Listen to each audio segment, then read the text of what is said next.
شہر رمضان الذی انزل فیہ القرآن ھدی للناس وبینات من الھدی والفرقان اما بعد۔ تمام تعریفیں اس اللہ عز و جل کے لیے لائق و زیبا ہے جو تمام جہانوں کا بنانے والا اور اسے پالنے والا ہے، اور درود و سلام اس کے آخری نبی محمد صلی اللہ علیہ وسلم پر۔ الحمدللہ ہم تمام مرد اور خواتین اس خطبہ جمعہ کے لیے جمع ہوئے ہیں۔ انشاءاللہ عزیز، اس مختصر سے وقت میں جو پچھلی بار ہم نے ایک رمضان میں کرنے والے اعمال، اس کے تعلق سے کچھ باتیں میں نے آپ کے سامنے رکھی تھی، اور اس میں الحمدللہ ہم نے دیکھا تھا کہ رمضان میں کرنے والے چند اعمال جس میں سے سب سے خاص، سب سے اہم وہ تھا روزے کا رکھنا۔ پھر ہم نے تلاوت قرآن اور اذکار کے تعلق سے دیکھا تھا کہ اس کے اہتمام کتنا ضروری ہے، اس لیے کہ رمضان کا مہینہ قرآن کا مہینہ ہے، قرآن اسی مہینے میں نازل ہوا، اور نبی اکرم صلی اللہ علیہ وسلم اس مہینے میں اس کو مکمل جتنا آپ پر اس سال تک نازل ہوا ہوتا اس کو ریپیٹ کرتے، ایک بار اس کو دہراتے۔ اس کے بعد ہم نے بہت ساری اور بھی چیزیں سیکھی رمضان سے متعلق، اور اس میں خاص چیز جو پچھلی بار ہم نے دیکھی تھی وہ تھی شب قدر کا منانا، لیلۃ القدر کو پانا، اس کو حاصل کرنے کی کوشش کرنا، اس میں اچھے جتنے زیادہ سے زیادہ اعمال ہو سکتے کرنے کی ہم کوشش کریں، اور وہ باتیں ہم نے دیکھی تھی۔ آئیے انشاءاللہ عزیز چند باتیں اس کے آگے آج ہم دیکھیں گے، اور آخری جو بات پہ ہم نے اپنے آپ کو روکا تھا وہ جو صدقہ تھا، اور صدقے کے تعلق سے ہم نے دیکھا تھا کہ نبی اکرم صلی اللہ علیہ وسلم اس ماہ میں، عام دنوں میں تو آپ بہت صدقہ خیرات کرتے ہیں، لیکن اس ماہ میں خاص طور سے جو ہے بہت زیادہ کرتے، حتیٰ کہ روایت میں آتا تیز تند ہواؤں کے جیسا، مطلب عام دنوں میں تو ہوا چلتی ہے لیکن کبھی کبھی تیز چلتی ہے، تو اس طرح سے آپ زیادہ صدقہ کرتے ہیں۔ ہمیں بھی چاہیے کہ ہم خود جو ہے صدقات کریں۔ صدقہ دینے کے تعلق سے جب بات آتی ہے تو ایک سوال ذہن میں آتا ہے عام طور سے، جو پچھلی بار ہم نے کور نہیں کیا تھا، وہ یہ ہے کہ صدقہ دینے کے لیے تو مجھے مالدار ہونا ضروری ہے، پیسے والا ہوں گا تو صدقہ کروں گا۔ تو دیکھیے آپ کے پاس جو اویلیبل ہے، جو ہے، اس میں سے آپ کیا دے سکتے وہی صدقہ ہے۔ مطلب شریعت نے یہ تو نہیں بتایا، ہاں زکوٰۃ کے لیے تو بتایا کہ اتنا نصاب ہو تو اور اتنا ایک سال گزرے تو یہ دینا ہے، لیکن صدقے کے بارے میں نہیں بتایا۔ تو صدقہ ایک ایسی چیز ہے جو آپ کے پاس میسر ہے، جو اویلیبل ہے، اس میں سے آپ کیا شیئر کر سکتے، کیا دے سکتے، وہ صدقہ ہے۔ تو ایک غریب سے غریب تر آدمی بھی چاہے تو اپنی انکم کے اندر سے کچھ روپیے، مثال کے طور پہ اگر 100 روپئے اس کی آج کی انکم ہے تو 2 روپئے دے دے، یہ بھی تو صدقہ ہے۔ تو صدقے کے لیے کوئی تھریشولڈ نہیں، کوئی لمٹ اور لیول نہیں دیا شریعت نے، یہ ہر آدمی کر سکتا ہے۔ پلس صدقے کے اندر یاد رکھیے یہ بات بھی شامل ہے کہ آپ جو کچھ کر سکتے ہیں لوگوں کے لیے اچھائی اور خیر، وہ بھی صدقہ ہے۔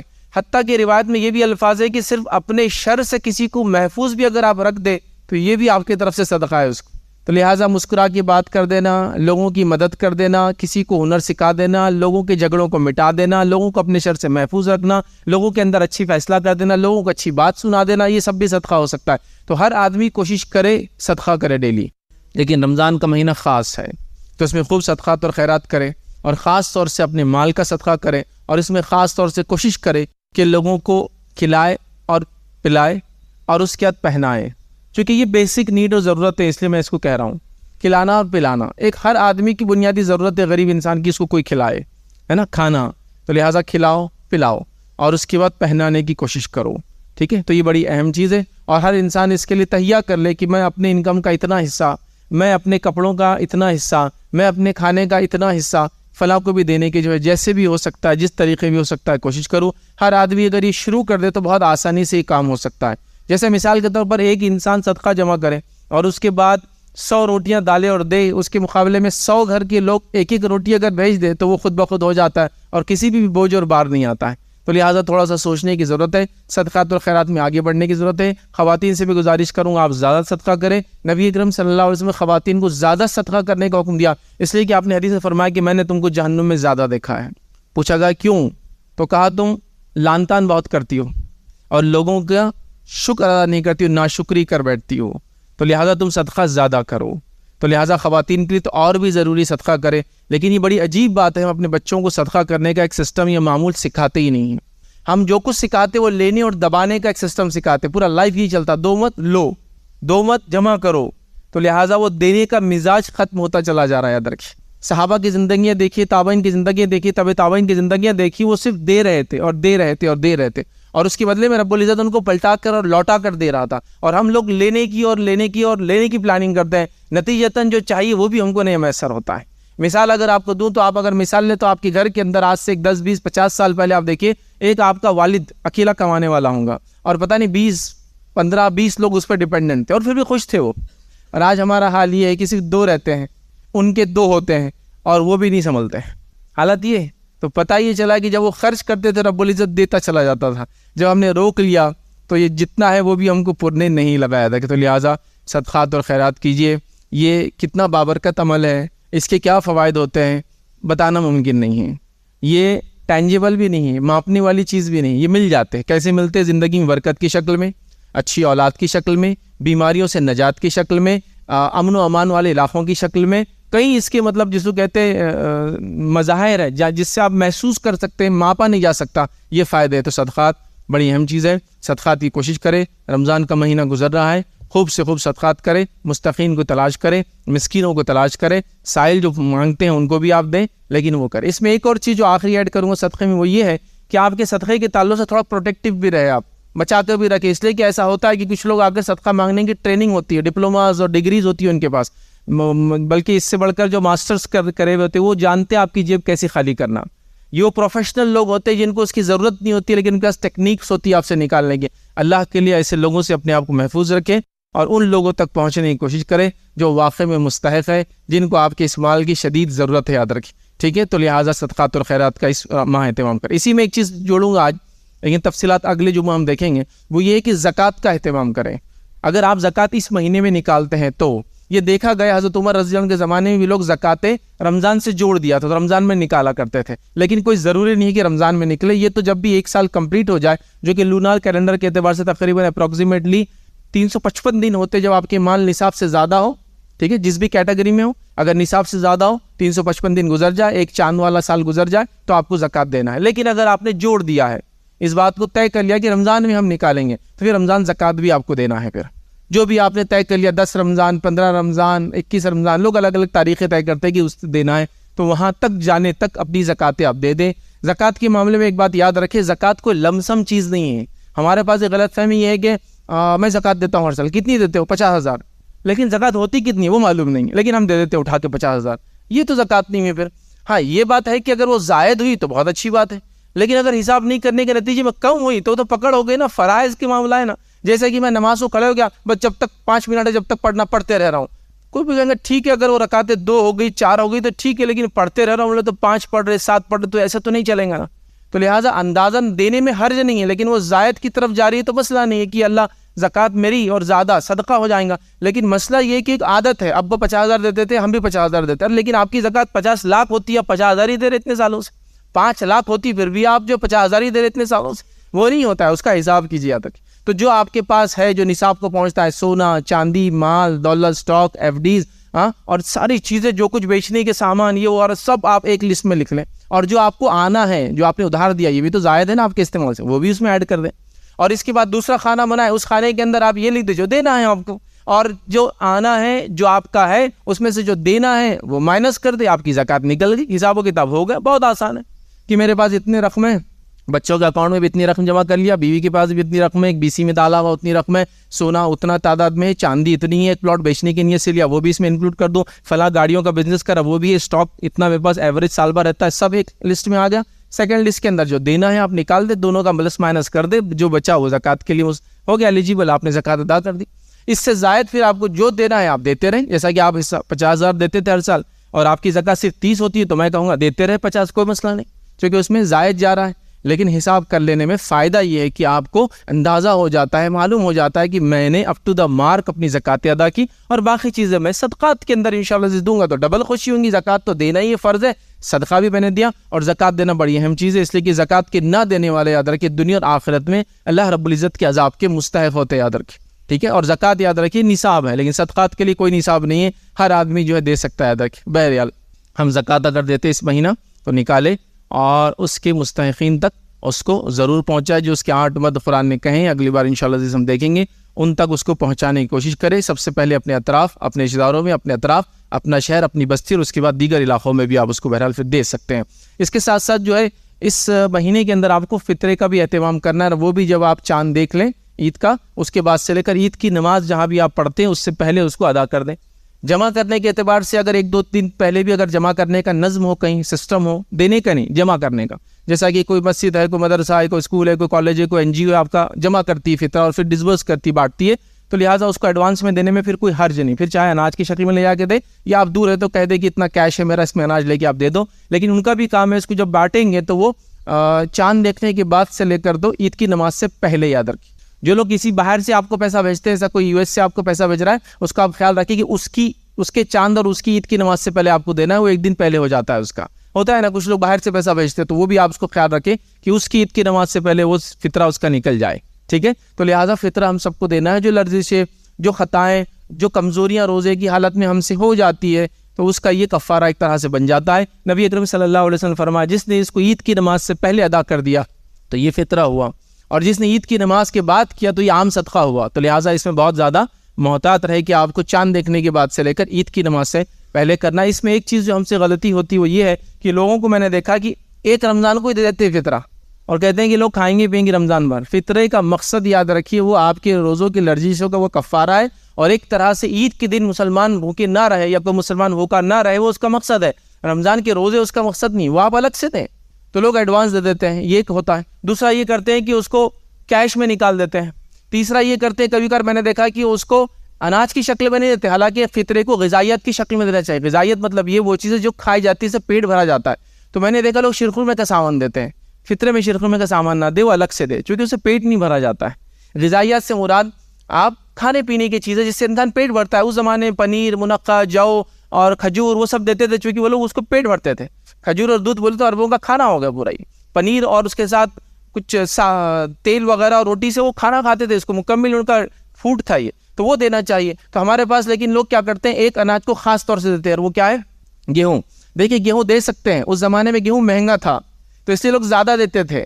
سمجھ رہے ہیں، مہنگا تھا تو زیادہ دیتے تھے تاکہ اللہ کی راہ میں دے رہے ہیں، فطرہ دے رہے ہیں تو اچھا ہو. ابھی ہم گیہوں کو چپکی گئے سیدھا جا کر، بس گیہوں ہی دینا ہے، اور وہ بھی فطرے کے گیہوں الگ ٹائپ کے ہوتے ہیں. فطرے کے گیہوں راشن کی دکان سے آتے ہیں، اپنے گیہوں فلاں دکان سے آتے ہیں. وہ دکاندار بھی فطرے کے گیہوں کا ایک تھیلا رکھ دیتا ہے. جنرلی اس تھیلے کو آپ دیکھیں گے تو اس کو اٹھائیں گے تو اس میں سے آٹا خود نکلتا ہے، مطلب وہ کیڑے لے ہوتے ہیں، خراب گیہوں ہوتے ہیں، اور آپ اس کو فطرے میں دے رہے ہیں. جو صحابہ تابعین فطرے میں گیہوں دینا جو سسٹم شروع ہوا تو اس لیے ہوتا ہے کہ مہنگی غذائیت ہے، مہنگا اناج تھا. اب ہم لوگ اس کو چھپا کی گئے تو آپ کیا کریں، ایسا اناج دے جو بہت آسان ہو. چاول بھی آپ دے سکتے ہیں، آپ کے علاقے میں جوار کھائی جا سکتی ہے تو وہ بھی دیجیے، مکہ کھایا جاتا تو وہ بھی دیجیے.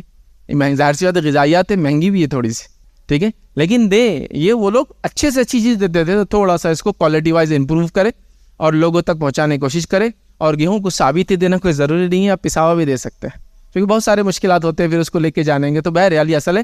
اور کچھ لوگوں کا سسٹم ہوتا ہے، وہ جب عید کی نماز کو جاتے ہیں بغیر تحقیق کی کس کو دے رہے، بس جو لوگ بیٹھے ہوتے ہیں نا ان کو دیتے ہوئے چلے جاتے ہیں.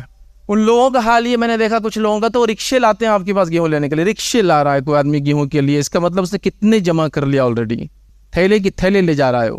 تو ضرور ڈھونڈیں لوگوں کو جو مستحق ہو اس کے، ان تک پہنچانے کو. آپ کے علاقے میں نہ ہو تو تھوڑا دور کے علاقے میں. ابھی آپ کے پاس ٹائم ہے رمضان میں، لسٹ بنا لیں کون آپ کو لگتا ہے محلے میں مستحق ہے، کون آپ کو لگتا ہے رشتہ داروں مستحق ہے، لکھ لیں. اور ایک آدمی کے اعتبار سے 2.5 سے 3 کلو کے بیچ میں جو آپ مناسب سمجھے بہرحال اس کو، چونکہ وہ کوانٹٹی جو آتی تھی وہ آج کے زمانے میں لوگوں الگ الگ اقوال گرامس کے اعتبار سے، بہرحال 2.5 کلو سے 3 کلو کے بیچ میں جو زیادہ کی طرف جائے اچھا ہے. کیا اس میں جا رہا ہے، کیا کلو کیوں آتے ہیں، ہر فرد کی طرف سے آپ کو دینا ہے. آپ کے گھر میں جتنے ہیں بڑے اور بوڑھے اور بچے وغیرہ سب کی طرف سے دینا ہے. تو فطرے کا اہتمام کریں. اسی طرح اس رمضان کے مہینے میں کوشش کریں کہ دعاؤں کا خاص اہتمام کریں، اور دعاؤں کو اپنے لمٹ لیس رکھے. اپنے لیے تو رکھے لیکن لمٹ لیس رکھے، اس مطلب ساری امت کے لیے اس کو رکھے. یہ بات بڑی عجیب ہے. ہم لوگوں کو تو یہ دیکھا کہ اپنے بچوں کے لیے بھی دعائیں نہیں کر رہے ہیں ہم، دوسرے وغیرہ تو باقی اللہ میرے بزنس سے برکت دے، بس ختم، اتنا ہی تھا، ہو گیا، کچھ بھی نہیں اس کے آگے پیچھے. امت بھی بزنس کر رہی ہے، اولاد بھی بزنس کریں گی، تو لمبی دعائیں ہونا چاہیے، ان دا سینس کہ دور تک جائے. بہت زیادہ چیزوں کو اکوموڈیٹ کیجیے اپنی دعاؤں کے اندر، صرف اپنے آپ کو مت رکھیں. بلکہ حدیث میں تو الفاظ یہ ہے کہ جب بندہ اپنے بھائی کے لیے کوئی دعا غائبانہ میں کرتا ہے تو اس سے اچھی مجلس میں اس کے لیے دعا کی جاتی ہے، مطلب فرشتے کرتے ہیں. تو کسی کہنے والے کا ایک قول ہے کہ جو تم اپنے لیے مانگنا چاہتے ہو اس کا بہتر طریقہ یہ ہے کہ دوسروں کے لیے مانگو، اس سے اچھی مخلوق تمہارے لیے وہ چیز مانگیں گی، مطلب فرشتے مانگیں گے تمہارے لیے. تو بہت لمیٹڈ کر دیا دعاؤں کو، میرا فلاں، میرا یہ، میرا یہ، میرا یہ. انبیاؤں کی دعا دیکھیے آپ، نسلوں کے لیے کرتے تھے، جنریشنز کے لیے کرتے تھے، قیامت تک کے لیے کرتے تھے. تو اپنی دعاؤں کو جو ہے اس میں احاطہ کیجیے لوگوں کا. جہاں اپنی مصیبتوں کو آپ ٹالنا چاہ رہے تو وہیں امت کی مصیبتوں کو بھی یاد رکھ کے خاص اس کو بیان کیجیے اللہ کے سامنے، بار بار بیان کیجیے اللہ تعالیٰ کے سامنے. ٹھیک ہے، تو دعاؤں کا اہتمام، اور دعاؤں کے اندر خاص طور سے توبہ اور استغفار کا اہتمام اپنے لیے بذات خود بہت اہم ہے. ادرک توبہ اور استغفار، اور خاص طور سے سحر کے وقت میں توبہ کرنا. اللہ تعالیٰ نے قرآن میں 2 سے 3 مرتبہ کہا کہ مومنوں کی صفت یہ ہے کہ وہ اسحار، سحر کے وقت میں استغفار کرتے ہیں. استغفار بھی دعا ہے اپنے معافی کی، اپنے مغفرت کی، اپنے گناہوں کی معافی. یہ بھی اس میں ایڈ کیجیے، اس کا خاص حصہ رکھیے بڑا، ایک میجر پارٹ یہ بھی ہو کہ اپنے لیے معافی مانگے، اپنے گھر والوں کی طرف سے معافی مانگے، اپنی خطاؤں پر معافی مانگے، اپنی لرزشوں پر معافی مانگے، جو گناہ زندگی میں پچھلے ہو چکے اس سے معافی مانگے، اگلے گناہوں سے بچنے کے لیے توبہ اور استغفار کرے. بڑی اہم چیز ہے، یاد رکھیے. تو توبہ اور استغفار کا مخصوص اہتمام، اپنی دعاؤں کا ایک پارٹ اس کو بنا لیجیے، اور یہ عادت ڈالی کہ اپنے بچوں کو، اپنے گھر والوں کو بھی اس کی عادت ڈالے. تو دعاؤں کا خاص اہتمام اور توبہ اور استغفار کا خاص اہتمام رمضان کے اندر ہوگا. اور خاص طور سے سحر میں سب اٹھتے ہیں، عام دنوں میں سحر میں اٹھنا تھوڑا سا مشکل جاتا ہے، یا وہ ٹائم پہ ہم عام طور سے اٹھتے نہیں ہیں یاد رکھیں، اس لیے کہ 5 وقت کی نمازیں ہی ہو جائے تو بہت بڑی بات ہے. آج کے دور میں ہم یہ کہیں گے کہ بڑا توفیق ہے، نصیب والا انسان ہے، چونکہ وہ بھی لوگوں سے ہو نہیں رہی. تہجد تو ایک مخصوص چیز ہو گیا تھا، لیکن یہ انبیاؤں کا، صلحاء کا، نیک لوگوں کا، یہ ہم سے پہلے کا شیوا تھا، یاد رکھیں. اور اس کے کئی فضائل میں کہ یہ گناہوں کو معاف کراتی ہے، درجات کو بلند کراتی ہے. تہجد کی نماز سحر کے وقت میں جو عام طور سے آخر وقت میں پڑھی جاتی ہے، اس کے خصوصیت میں سے خصوصیت یہ بھی ہے، اس بات کو آپ یاد رکھ لیجیے، بھی وقت نہیں ہے کہ اس کی ہم تفصیلات میں جائیں. آپ چاہتے ہیں کہ آپ کو اللہ بیماریوں سے نجات دے تو یہ نماز کا اہتمام کیجیے، چونکہ حدیث کے اندر یہ الفاظ ہے کہ یہ بیماریوں سے نجات دلاتی ہے نماز، بیماریوں سے نجات دلاتی ہے نماز. صبح کا اٹھنا، نماز کا پڑھنا بیماریوں سے آپ کو نجات دلاتا. تو کتنے لوگ بیماریوں سے پریشان ہیں، تو اس نماز کا اہتمام شروع کرتے ہیں. کئی فائدوں میں سے انبیاءوں کا طریقہ ہے، نیک لوگوں کا طریقہ ہے، درجات کو بلند کرتا ہے، گناہ کو معاف کراتا ہے، اور ساتھ میں جو ہے بیماریوں کو دور کرتا ہے. بڑی بات ہے، بڑی بات. بہرحال تو ہم اس کا خاص طور سے اہتمام کریں. تو دعائیں اور خاص طور سے توبہ استغفار. توبہ کے لیے آپ اللہ سے نادم ہو اپنے گناہوں پہ، کافی ہے. توبہ کے بارے میں غلط فہمی لوگوں کو ہوتی ہے، لوگ پہلے مسجد میں بیٹھتے ہیں، پھر ادھر دیکھتے ہیں کوئی دیکھ رہا تو نماز کے بعد، پھر ادھر دیکھتے کوئی دیکھ رہا تھی، اور جلدی سے دونوں ہاتھوں کو اٹھاتے اور ایسا کر کے کچھ کرتے، اور تو لفظ بھی شاید توبہ توبہ بولتے ہیں، میں نے سنا نہیں ایگزیکٹلی کیا بولتے ہیں، اور دونوں گالوں پہ ایسے ہاتھوں کو لگاتے ہیں ادھر اور ادھر، توبہ توبہ کرتے ہیں. اور وہ بھی ادھر ادھر کوئی دیکھ نہ لے اس کے ساتھ کرتے، کوئی دیکھ لے تو پھر زبان باہر نکال کے شرمندگی سے دونوں ہاتھ نیچے بھی کر لیتے ہیں کہ بھائی ایسا کچھ بھی نہیں ہے، بس تھوڑا بہت تھا کر لیا میں نے. تو یہ توبہ نہیں ہوتی ہے. توبہ مطلب ایک راستے پہ ہم چل پڑے تھے جو گناہ کا تھا، اس سے پلٹ جانا ہے، ریٹرن ہو جانا ہے، یو ٹرن لے لینا ہے، گناہوں کی زندگی چھوڑ کر نیکی کی طرف میں آ گیا. یہ توبہ تھی. اور استغفار کیا ہے؟ جو پچھلے گناہ ہو چکے اس کی معافی، اور اگلے نہ ہو بول کے اللہ سے ہمیشہ معافی. تو استغفار، توبہ استغفار اس لیے ایک ساتھ استعمال ہوتا ہے، تھوڑا معنی میں فرق ہے، ایک پلٹنا اور ایک گناہ کی معافی چاہنا. تو توبہ کرتا تو آدمی پھر استغفار بھی کرتا ہے گناہوں کی معافی کے لیے. بہرحال تو توبہ اور استغفار کا خاص طور سے اہتمام کریں. اسی طرح اس مہینے میں کرنے والے اعمال میں اس چیز کو بھی آپ جوڑ لیں کہ اس مہینے میں آپ خاص طور سے صلہ رحمی کا معاملہ کریں، رشتوں کو جوڑنے کا معاملہ. رشتوں کو جوڑنے کا معاملہ کیا ہے کہ رشتہ داریوں کو باقی رکھے، قائم رکھے، ہے نا. اس کے لیے کیا کر سکتے ہیں؟ جو کچھ بھی کر سکتے ہیں. الگ الگ لوگوں کو الگ الگ استعداد اللہ نے دی، جیسا غریب رشتہ داروں کی مدد کرنا آ گیا، صلہ رحمی ہو گیا. رشتہ داروں کو کچھ چیزیں دینا لینا ہو گیا، رمضان کے مہینے میں جو ضرورت کی ہو سکتی ہے یہ اس میں آ گیا. ٹھیک ہے، آپ سال بھر بھی کریں، اس مہینے میں خاص کریں، خاص کریں.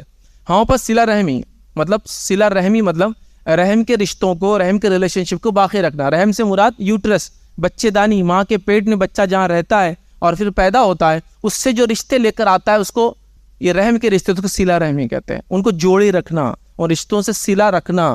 رحم کے جو رشتے، جیسے پیدائش سے کیا کیا رشتے لاتا ہے، ماں باپ، ماموں چچا نانا دادا سب لاتا ہے نا پیدائش. تو رشتے ایک تو پیدائشی لاتا ہے بچہ، دوسرا سسرالی بناتا ہے، اور تیسرا دوستی کے ذریعے بناتا ہے. 3 ہی رشتوں کی قسمیں ہوتی، ایک پیدائشی، ایک سسرالی اور ایک دوستی کے ذریعے بنتے ہیں. تو یہ رشتے ہیں، تو پیدائش کے رشتے ہیں. ہمارے پاس رشتوں کو توڑنا افضل سمجھا جاتا ہے. اس کی تربیت پورے ماحول میں دی جاتی ہے.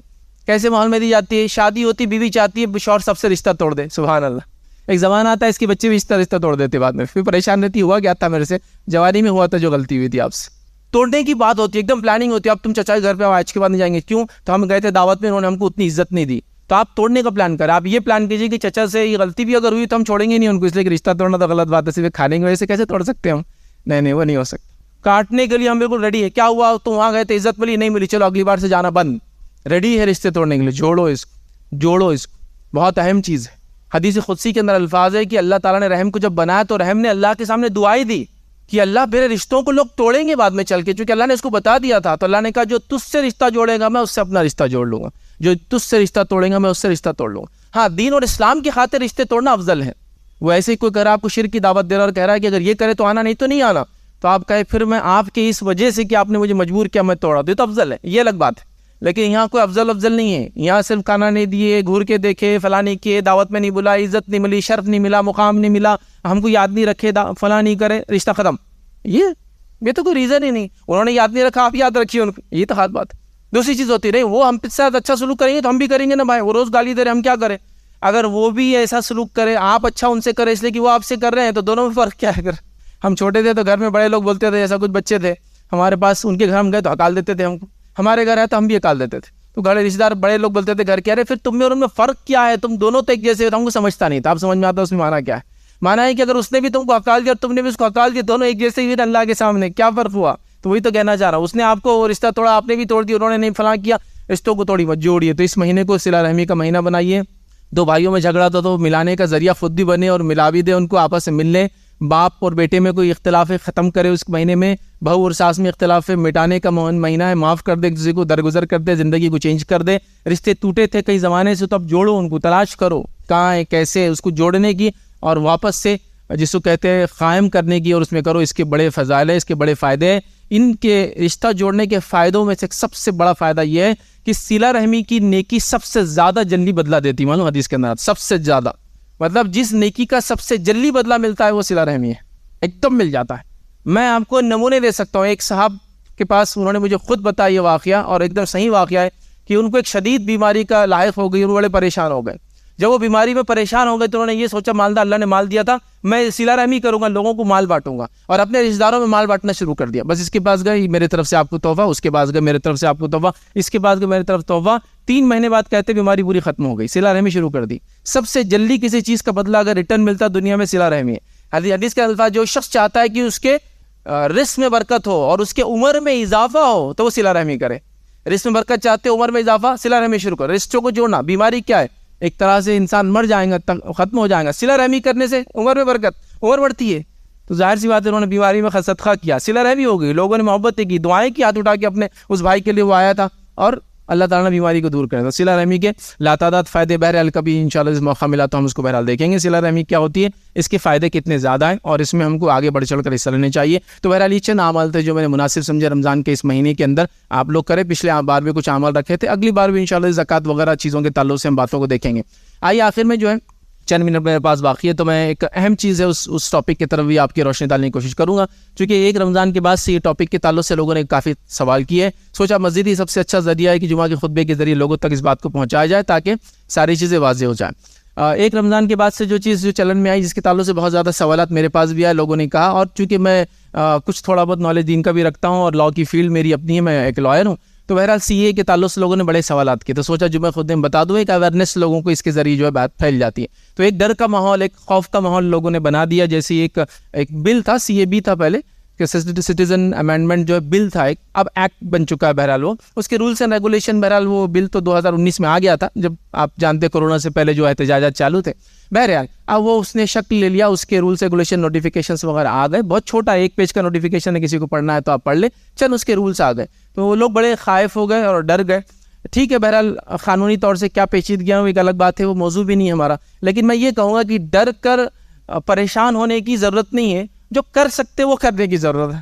جس میں سب سے پہلے میں یہ کہوں گا جتنے بھی یہ چیزیں ہیں یا جس کی جو بنیاد ہے, C A, N R C, N R P, جو اس کی جو بنیادیں ہیں وہ یہ ہے کہ کیا آپ اس ملک کے شہری ہے, اور شہریوں کو کاؤنٹ کرنا اور نئے لوگوں کو شہریت کیسے دینا, اس کے لیے ساری چیزیں کی جا رہی ہے.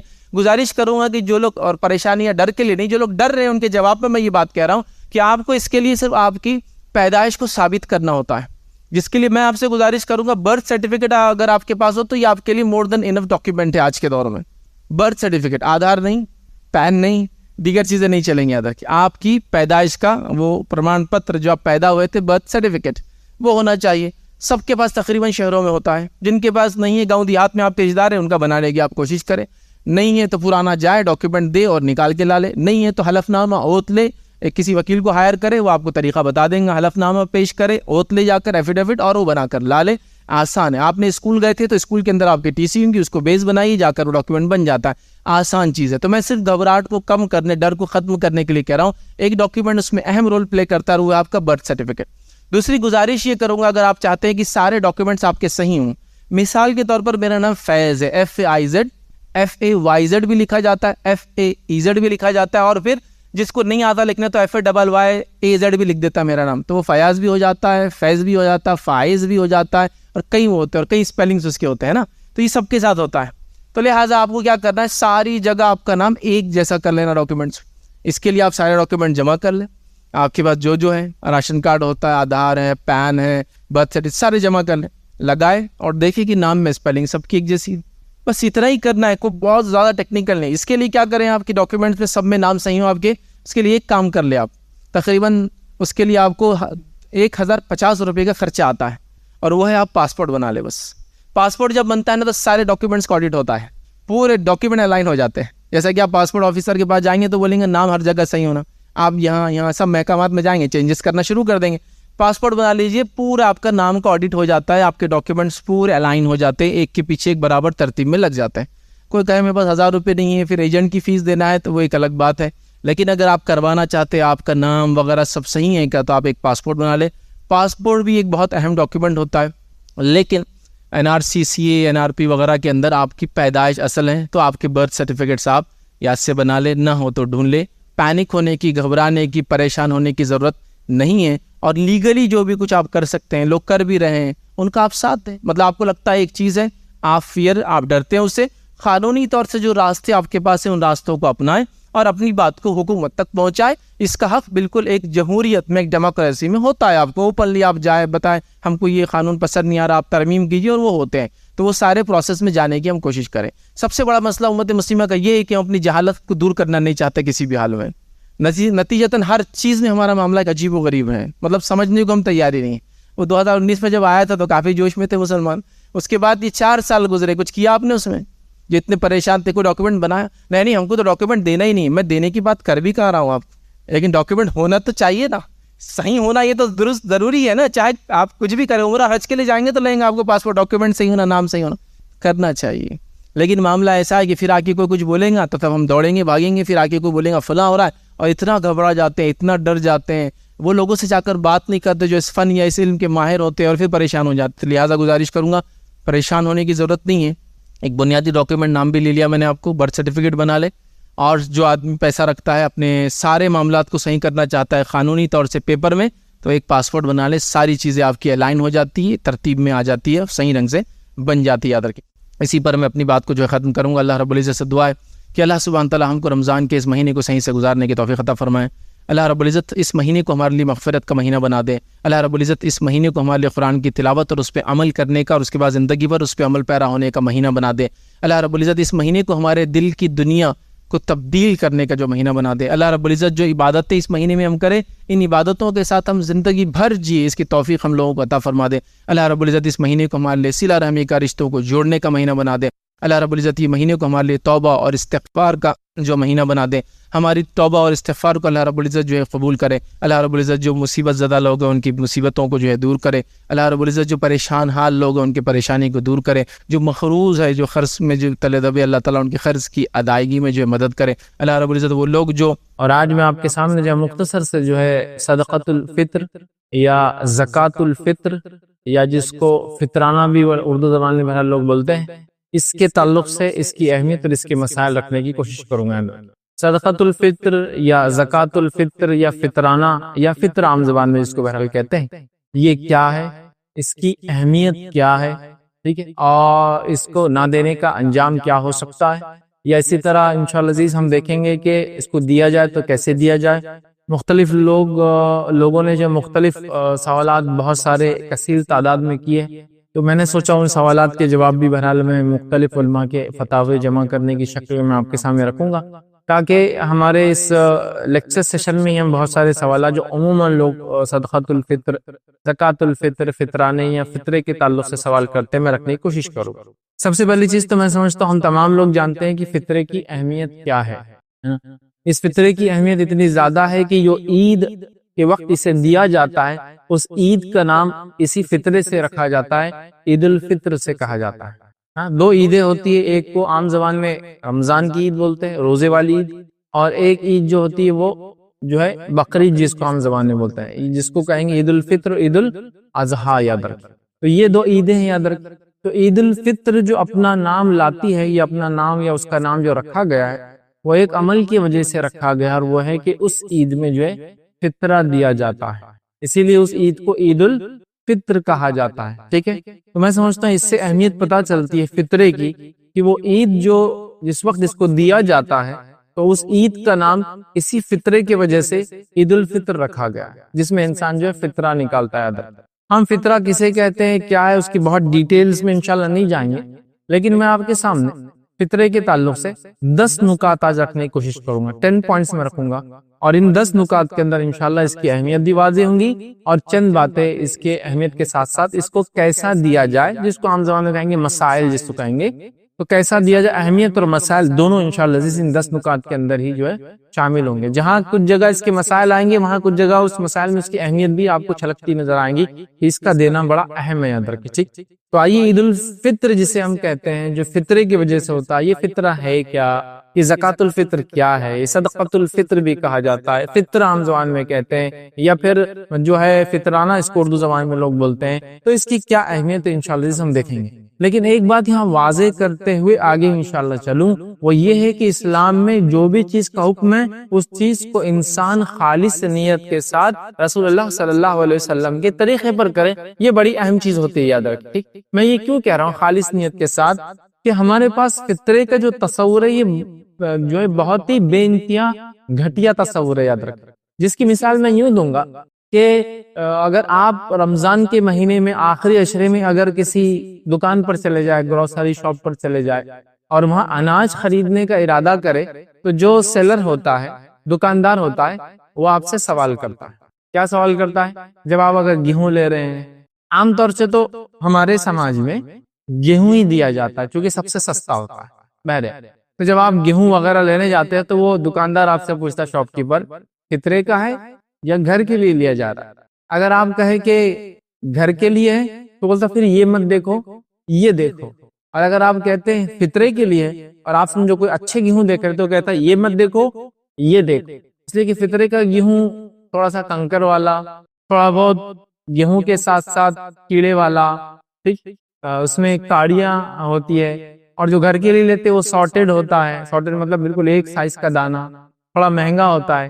ہمارے پاس فطرے کا، فطرانے کا ایک ایسا تصور ہے، ناقص، ہلکا، بیکار، خراب، جان چھڑانے کا ایک طریقہ، جس کے نتیجے میں ہم جو غذا کھاتے ہیں وہ صدقے فطر میں ہم نہیں دیتے ہیں، اور جو صدقہ فطر میں دی جاتی ہے وہ غذائیت اور کھانے کی چیزیں ہوتی ہے جو ایک تو اپنی جنس میں سب سے خراب ہوتی ہے، جیسا گیہوں ہے تو خراب گیہوں، چاول ہے تو خراب چاول جس میں جالے آ گئے، ٹھیک ہے، یا جوار اور باجرہ اگر کسی علاقے میں، مکہ کسی علاقے میں، یا اور بھی چیزیں، اشیاء جو بھی طعام کھانے کی ہوتی ہے، اس سے انسان پیٹ بھرتا ہے، اگر وہ ہو تو پھر کیا ہوتا ہے معلوم، اس میں سب سے ناقص جنس چنا جاتا ہے، مطلب اس کے اندر اس کی سب سے لوئسٹ کوالٹی چنی جاتی ہے۔ تو ایک بات میں کہہ رہا ہوں، جو بھی عبادت ہم کرتے ہیں، عبادت خالص نیت سے نبی اکرم صلی اللہ علیہ وسلم کے طریقے پہ کیا جائے اور اللہ کے لیے ہو رہی ہے، تو صدقۃ الفطر جس کو دیا جا رہا ہے اس کی حیثیت دیکھ کر مت دیجیے۔ صدقۃ الفطر جب آپ دے رہے ہیں تو اس بات کو یاد رکھیے کہ عبادت آپ کر رہے ہیں، اور عبادت میں اللہ ناقص اور بیکار چیزوں کو پسند نہیں کرتا۔ واقعہ آپ سب جانتے ہیں، حابیل اور قابیل کی قربانی کا۔ حابیل اور قابیل کو جب اللہ رب العزت نے حکم دیا قربانی دینے کا، آدم علیہ السلام نے وہ کہا کہ قربانی دو، تو کیا ہوا؟ حابیل نے ایک کھٹا کھٹا دمبا اللہ کی راہ میں جو ہے قربان کیا، اور قابیل نے کیا کیا؟ ایک دم خراب اور ناقص قسم کی گھاس لا کے اللہ کی راہ میں قربان کیا۔ اللہ رب العزت نے حابیل کی قبول کر لی، قابیل کی قبول نہیں، یہی ہوتا۔ تو جب آپ فطرہ یا فطرانہ جیسی ذہن میں کلک ہوتا ہے، گھٹیا، ناقص، بیکار، ہلکا، رقیق، سستا، اور پتہ نہیں کیا کیا، اگر گیہوں ہے تو کیڑے والے گیہوں۔ میں خود جانتا ہوں، چھوٹے تھے ہم، بازار میں جانا کبھی اس وقت میں آخر عشرے میں، تو لوگ بولتے تھے فطرے کا گیہوں، فطرے کے جو ہے باجرہ، فطرے کے چاول، اور گھر کے چاول، گھر کے گیہوں، کیوں؟ تو وہ گھر والے کوالٹی ہوتے ہیں اور فطرے کے خراب ہوتے ہیں۔ نہیں، فطرے میں وہی چیز دی جائیں گی، یاد رکھیے، جو سب سے اچھی ہو، یاد رکھیے، یا وہ ہو جو آپ خود استعمال کرتے ہیں، سمجھ رہا؟ زکوٰۃ مال کا میل ہے، لیکن کس کے لیے؟ جس کو نکالنا ہے، لیکن جس کو دیا جا رہا وہ میل نہیں کھا رہا، یاد رکھیے، وہ اس کا حق ہے۔ تو بہرحال فطرے کا جب بھی خیال ہمارے ذہن میں آتا ہے بہت گندا آتا ہے، اللہ رحم کرے، یہ معاملہ ہمارا دینی چیزوں کے تعلق سے بن چکا ہے، تو پہلے اس کو ذہن سے ذرا نکالیے، یاد رکھیے، مائنڈ کو کلیئر کیجیے۔ یہ ایک عبادت ہے جس کو نبی اکرم صلی اللہ علیہ وسلم کے طریقے پہ کرنا ہے، خالص نیت کے ساتھ، جو سب سے اچھا ہے، یا کم از کم جو آپ استعمال کرتے ہو وہ۔ میں استعمال کرتا ہوں یہ کوالٹی گیہوں کی 22 روپے کلو والے، تو وہی آپ فطرے میں بھی دیں گے.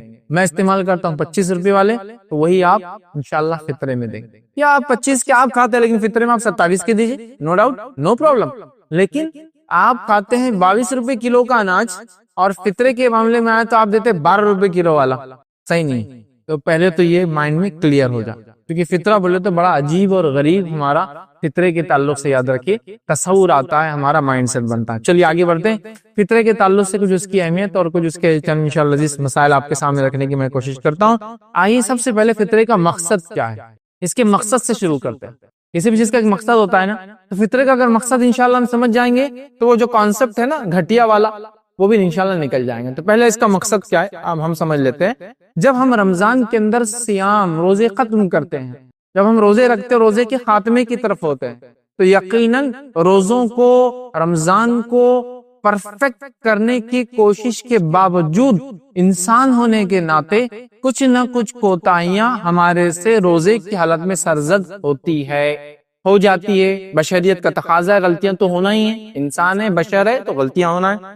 تو اس بشریت کے تقاضے کے تحت ہم سے غلطیاں ہوتی ہے. تو اول یاد رکھیے روزے کی حالت میں باوجود احتیاط کرنے کے جو کوتاہیاں، جو لرزشیں، جو کمیاں، جو برائیاں ہم سے روزے کی حالت میں ہو گئی، یاد رکھیے اس کو کہیں گے ہم کوتاہیاں جو ہم سے ہو گئی، ان کوتاہیوں کے بدلے یہ ایک طرح سے جو عید الفطر میں فطرہ ہم دیتے ہیں، یہ فطرہ اس کی تلافی کر دیتا ہے، اس کا کفارہ بن جاتا ہے، اس کو ہم سے دور کر کے رب العزت کے پاس ہمارے روزے ہم نے جو رکھے، حالانکہ اس میں کچھ غلطیاں ہوئی، اس کو قابل قبول بنا دیتا ہے. پہلا مقصد تو یہ ہوا. اور دوسرا مقصد اس کا وہ یہ ہے کہ جو غریب اور غربا اور مساکین ہمارے سماج میں ہوتے ہیں، جو اس عید کو، اس تہوار کو اس طریقے سے نہیں منا سکتے کہ اس دن کم از کم وہ کھائے اور پیے، تو ان لوگوں کی اس عید الفطر کے فطرے سے، فطرانے سے، زکوٰۃ الفطر سے، صدقۃ الفطر سے مدد ہو جاتی ہے، اور وہ لوگ بھی تمام لوگوں کے ساتھ عید کی خوشیوں میں شامل ہوتے ہیں. یاد رکھیں تو دو مقاصد ہوئے. پہلا مقصد روزے کی حالت میں ہونے والی لرزشوں اور کوتاہیوں کی تلافی کر دیتا ہے، ختم کر دیتا ہے، کفارہ بن جاتا ہے، معافی دلا دیتا ہے. اور دوسرا غریب اور مسکین جو سماج میں ہوتے ہیں ان لوگوں کے جو ہے مسئلہ حل ہوتا ہے کہ عید کے دن وہ بھی تمام لوگوں کے ساتھ کھاتے اور پیتے ہیں، اور عید کے دن کم از کم ان کو محنت مشقت اور روزی کرنے کے لیے، روزی کمانے کے لیے باہر نکلنا نہیں پڑتا. تو دیکھیے دو مقصد اس کے سامنے آ گئے. نبی اکرم صلی اللہ علیہ وسلم نے فرمایا، ابو داؤد کی روایت ہے، آپ صلی اللہ علیہ وسلم فرماتے اور کہتے ہیں کہ نبی اکرم صلی اللہ علیہ وسلم کے تعلق سے روایت میں الفاظ آتے ہیں، اور اللہ کے رسول صلی اللہ علیہ وسلم نے فرمایا اور کہا، فرض رسول اللہ زکوٰۃ الفطر، نبی اکرم صلی اللہ علیہ وسلم نے زکوٰۃ الفطر کو فرض کیا. اور جب فرض کیا تو ریزن کیا بتایا آپ نے؟ اس کا ایک مقصد یہ بتایا، روزے دار کے روزوں میں بےہودگی اور فحش کلامی سے پاک کرنا ہے. پہلا مقصد کہ روزے دار نے روزے کی حالت میں جو بد کلامی، فحش کلامی، بد گوئی، بےہودہ حرکت کر لی، یہ اس کا ایک طرح سے کفارہ ہے، ٹھیک ہے، کلامی سے پاک کرنا ہے. اور دوسرا حدیث میں آتا ہے غربا اور مساکین کی خوراک کا انتظام ہے. کیا ہے؟ پہلا جو بد کلامی، بےہودہ پن، فحش روزے کی حالت میں ہوا، اس کے لیے انشاءاللہ یہ پاکیزگی کا ذریعہ، صفائی کا ذریعہ، کفارہ جیسا بن جائے گا. اور سیکنڈ بینیفٹ یہ ہوگا کہ مسکینوں کے لیے یہ کھانا بنے گا. یہ دو مقصد نبی اکرم صلی اللہ علیہ وسلم نے ابو داؤد کی روایت میں فرمایا، یاد رکھیں، ٹھیک ہے، کہ جو لغو اور رفث روزے کی حالت میں ہوا یہ اس کو پاک کریں گا. وَطُعْمَتْ، اور یہ کھانا بنے گا للمساکین، غریبوں کے لیے، مسکینوں کے لیے. تو دو مقصد آ گئے. تو اب جو عید الفطر کا فطرہ ہم دے رہے ہیں، اس کا مقصد یہ ہے کہ ہم کیا کریں، اپنے روزوں میں ہوئی کوتاہیوں کو اللہ رب العزت معاف کروا لے.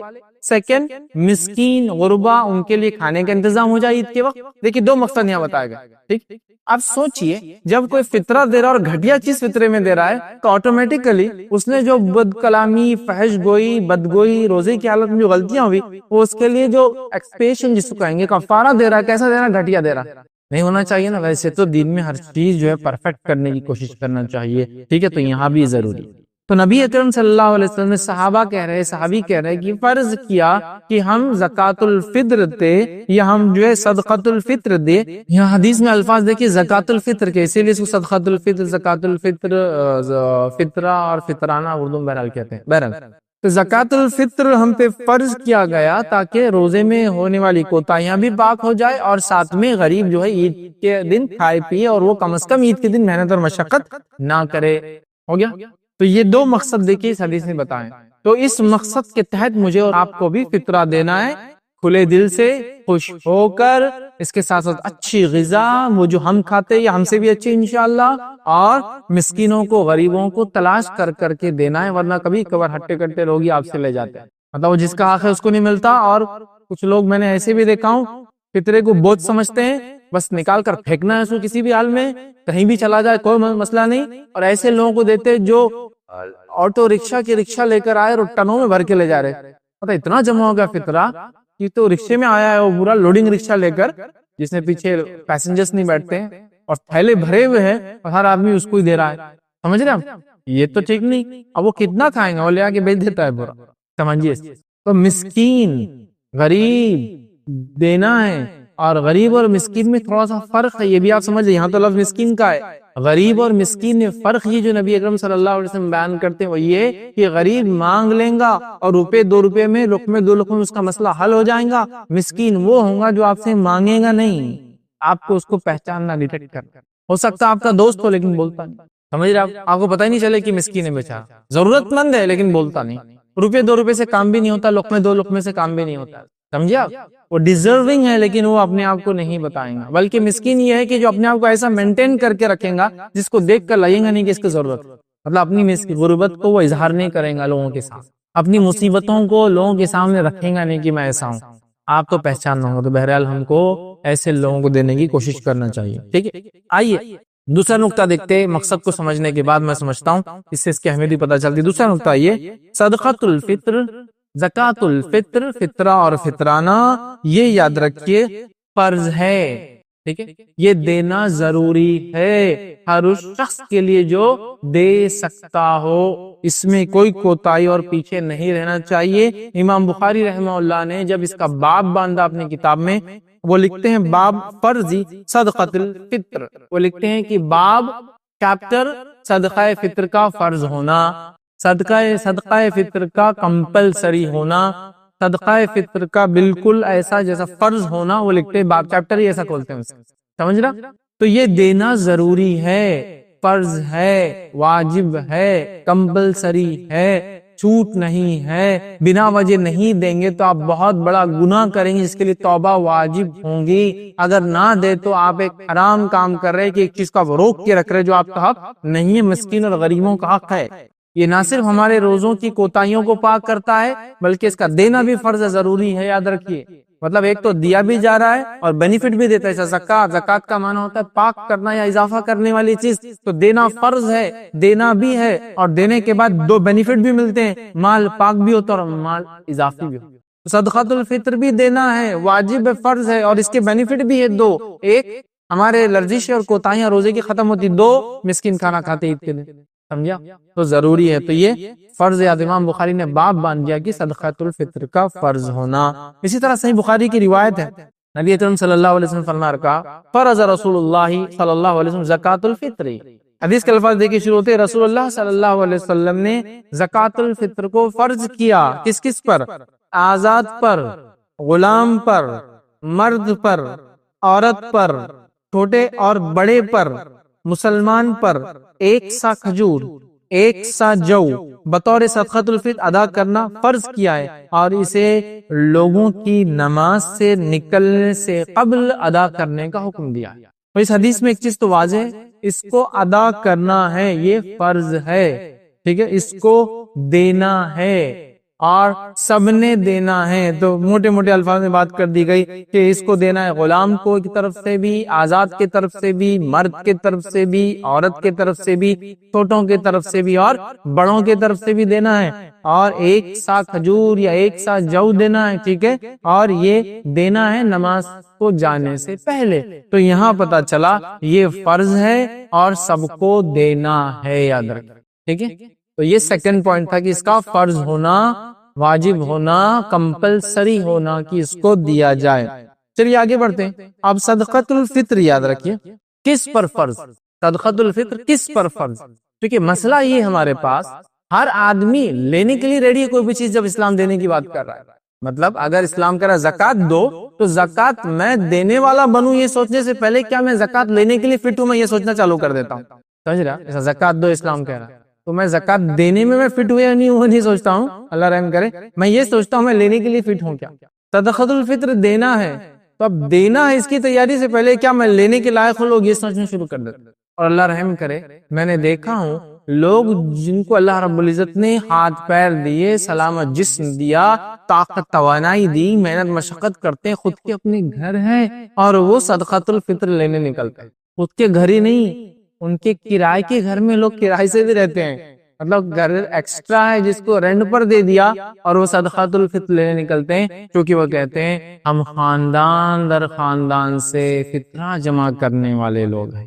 جس کو عام الفاظ میں کہو تو اس کا معنی کیا ہے؟ ہم خاندان در خاندان سے لوگوں کا حق مارتے آئے ہیں۔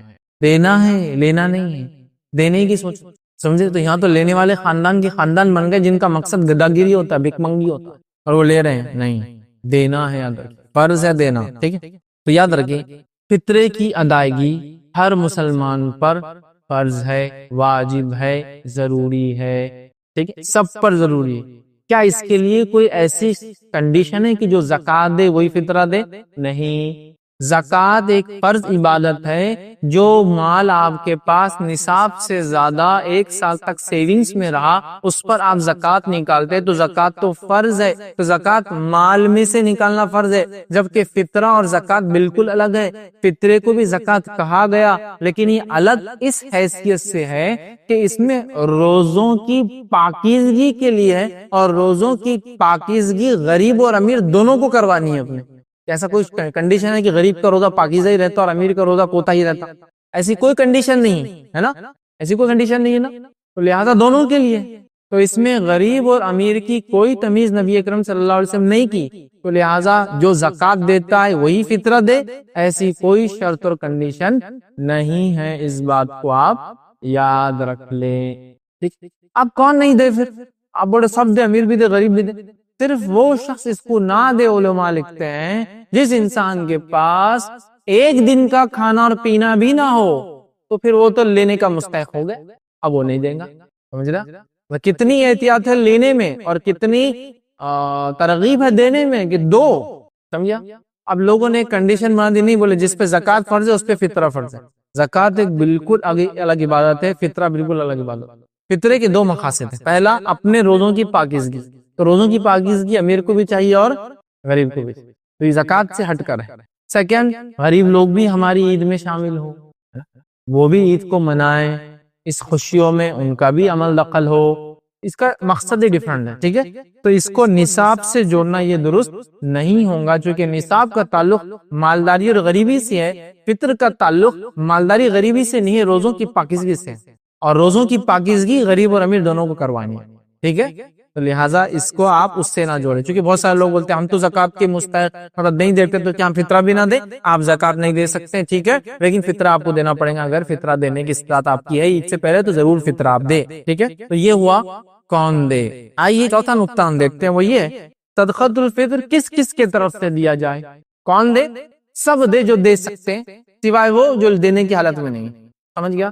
بہت ہی پریشان حال، بہرحال وہ نہیں دے سکتے، باقی سب دے۔ اب کس کے طرف سے دیا جائے اور وہ کون دے؟